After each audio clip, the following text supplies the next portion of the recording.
जय हिंद दोस्तों, स्वागत है मेरे यूट्यूब चैनल सीआईएसएफ फायरिंग में। दोस्तों आज हम बात करने जा रहे हैं CAPF, central armed police force. तो वो दोस्तों इसके अंदर में बहुत सारे फोर्सेस आते हैं, जैसे कि CISF, BSF, CRPF, ITBP, SSB, ये सारे फोर्सेस आते हैं इसमें। तो आइए जानते हैं इसमें कि कौन कौन से रैंक होते हैं, इसमें किस किस रैंक में किस तरह की वैकेंसियाँ निकलती है। सच पूछे तो जब हम लोग तैयारी करते थे उस टाइम हमें पता ही नहीं होता था कि कौन से रैंक में भर्ती होना है। बस हम जानते थे कि जी फोर्स में भर्ती होना है, फोर्स में भर्ती होना है, और सीधा हम रनिंग वनिंग प्रैक्टिस करते थे और बस सिपाही में भर्ती होना, इतना ही हमें पता था और कुछ पता ही नहीं था। लेकिन ऐसा नहीं है, इसमें बहुत सारे रैंक हैं और आपके क्वालिफिकेशन के ऊपर आप भर्ती हो सकते हैं। तो आइए जानते हैं पहले सबसे ऊपर से कि ये हमारा जो सबसे बड़ा जो रैंक है, यानी हमारे फोर्सेस की जो हेड होते हैं वो कौन होते हैं। तो वो होते हैं डीजी, जिनको कहते हैं डायरेक्टर जनरल, यानी महानिदेशक। पुलिस में इसको डीजीपी कहते हैं, डायरेक्टर जनरल ऑफ पुलिस। तो डीजी जो होते हैं दोस्तों, ये हमारे आईपीएस रैंक के अधिकारी होते हैं।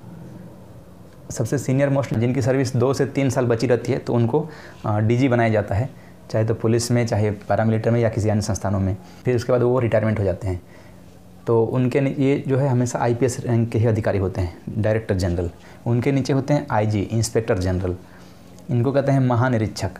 तो इंस्पेक्टर जनरल ये भी आईपीएस रैंक के हो सकते हैं, या फिर हमारे जो पैरामिलिट्री में जो वैकेंसियाँ निकलती है यूपीएससी के थ्रू, असिस्टेंट कमांड में भर्ती होते हैं यहाँ पर, तो वहाँ से प्रमोशन लेकर के भी कुछ आईजी तक बन जाते हैं और फिर वो रिटायरमेंट हो जाते हैं। उनके नीचे होते हैं डीआईजी, डिप्टी इंस्पेक्टर जनरल, उप महानिरीक्षक। ये भी हमारे फोर्स से होते हैं। पहले सीआईएसएफ में डीआईजी या कमांडेंट के आसपास में आईपीएस लेवल के अधिकारी आते थे, लेकिन आजकल ये चीज़ कम हो गया है। उनके नीचे होते हैं सीनियर कमांडेंट। ये मैं आपको रैंक स्ट्रक्चर जो बता रहा हूँ अभी सीआईएसएफ का बता रहा हूँ, और जो बीएसएफ सीआरपीएफ में थोड़ा बहुत चेंजेस होते हैं आईटीबीपी वगैरह में, तो उनको मैं बता देता हूँ। जैसे यहाँ पर सीआरपी, बीएसएफ, आईटीबीपी, इनमें क्या होते हैं कि सीनियर कमांडेंट को वो सीओ कहते हैं, कमांडेंट कहते हैं, और जो कमांडेंट हैं उनको वो 2IC कहते हैं, सेकंड इन कमांड, और फिर वो सीनियर कमांडेंट को कमांडेंट कहते हैं। सीआईएसएफ में इनको कमांडेंट और वो सीनियर कमांडेंट। इनके नीचे होते हैं डिप्टी कमांडेंट और उनके नीचे होते हैं असिस्टेंट कमांडेंट। उसके बाद पुलिस में इसका रैंक जो है एसपी है। उनके नीचे डिप्टी कमांडेंट, उनके नीचे असिस्टेंट कमांडेंट। असिस्टेंट कमांडेंट जो है यहीं पर आपकी वैकेंसियाँ निकलती है। असिस्टेंट कमांडेंट यहाँ पर आप भर्ती हो सकते हैं। यहाँ से भर्ती होके और फिर जो है आप ऊपर प्रमोशन लेकर के आप ऊपर बढ़ते रहिएगा। ये सभी को जो है हम कहते हैं गैजेटेड ऑफिसर, जीओज।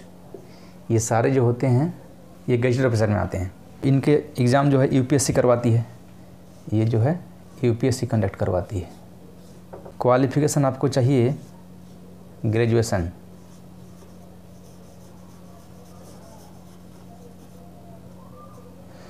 चाहिए, चाहे आप किसी भी साइड से हो। आप साइंस में हो सकते हैं, कॉमर्स हो सकते हैं, या फिर आप आर्ट्स हो सकते हैं। आप किसी भी साइड से होइए, आप यहाँ पर जो है बढ़िया से तैयारी करके अपना एकदम स्ट्रेटजी बना करके प्लानिंग के तहत आप बढ़िया से तैयारी करिए और फिर आप यूपीएससी में अप्लाई कर सकते हैं असिस्टेंट कमांडेंट के लिए। जिस तरह से आपकी रैंकिंग आएगी, जो आप मेरिट बनता है उस पर जो रैंकिंग होते हैं, और आप रैंकिंग आधार पर आप चुन सकते हैं कि आपको सीआईएसएफ में जाना है, या आप बीएसएफ जाना है, या आपको सीआरपीएफ में जाना है, या आईटीबीपी में। तो इस तरह से आप चूज कर सकते हैं। यहाँ पर जो सिलेक्शन होते हैं वहाँ पर मैक्सिमम जो रैंकिंग के ऊपर होते हैं वो लोग सीआईएसएफ को पहले प्रेफर करते हैं। तो मैं आपका ये स्ट्रक्चर जो है सीआईएसएफ के बारे में बता रहा था। तो ये यहाँ से ले करके और ऊपर ये पूरे गजेटेड ऑफिसर हैं, या फिर सुपरवाइजरी ऑफिसर भी कहते हैं। इनके बाद का जो रैंक है उसमें सीआईएसएफ में होते हैं इंस्पेक्टर, उनके नीचे सब इंस्पेक्टर, उनके नीचे एएसआई। ये तीनों को हम सब ऑर्डिनेट ऑफिसर कहते हैं। शॉर्ट फॉर्म में हम एसओज कहते हैं, एसओज। और इनके नीचे जो होते हैं वो होते हैं हेड कांस्टेबल और फिर कांस्टेबल। इसमें ट्रेड्समैन भी होते हैं, ट्रेड्समैन। इनका जो एग्ज़ाम होता है, इसमें मैं बता देता हूँ कि ये जो है एसएससी इनका एग्ज़ाम कंडक्ट करवाती है। और जो ये हो गए, इनको हम कहते हैं अदर्स रैंक, इनको हम शॉर्ट फॉर्म में ओआरस कहते हैं। तो इनके बारे में हम बाद में जानेंगे अगले वीडियो में। आज हम इतना जान गए। और सीआरपी, बीएसएफ, आईटीबीपी वगैरह में एक असिस्टेंट कमांडेंट और इंस्पेक्टर, जो असिस्टेंट कमांडेंट के जस्ट नीचे का रैंक इंस्पेक्टर है, तो यहाँ पर उनमें एक सूबेदार मेजर होते हैं। सब ऑर्डिनरी ऑफिसर में सबसे ऊपर का रैंक होता है। ये CISF में नहीं होता है, लेकिन CRP, BSF, ITBP वगैरह में होते हैं ये सूबेदार मेजर। अंतर ये होता है कि सूबेदार मेजर को जो इंसिग्निया होती हैं वो अशोक स्तंभ लगाते हैं, लेकिन साथ में रेड एंड ब्लू वो रिबन इनमें लगा रहता है। लेकिन गजेटेड ऑफिसर जैसे बन जाएंगे तो आपका वो रिबन हट जाता है। तो गजेटेड ऑफिसर में डायरेक्ट आप UPSC के थ्रू भर्ती हो सकते हैं। आप बेस्ट स्ट्रेटजी बना करके आप जो है इसमें आ सकते हैं। तो चलिए, इंस्पेक्टर से लेके कांस्टेबल तक यहाँ की जो वैकेंसियाँ होती है, सबसे ज़्यादा वैकेंसी इन्हीं में होता है। सबसे ज़्यादा वैकेंसी आपका इन्हीं में होता है। तो इनका मैं अगले वीडियो में बताऊंगा।